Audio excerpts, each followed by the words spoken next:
This video was created to provide a basic rundown of the equipment used by the samurai, so let's get started. First, we'll be going over the armor of the samurai.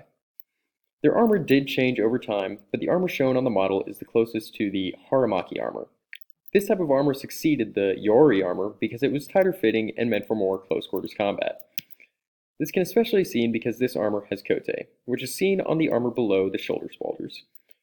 The samurai also had armor protecting their legs, but there wasn't much variation aside from the fact that the older types of armor were much more loose.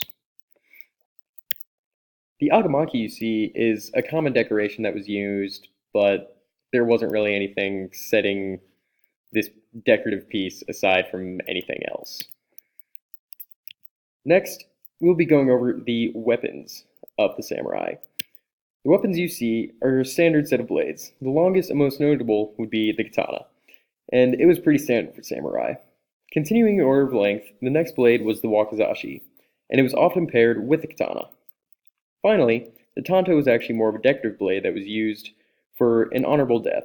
I apologize, but that is all I will share about the tanto, as that is all that is age appropriate.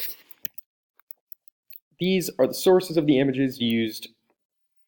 Aside from that, that's all I have for y'all. Thank you very much.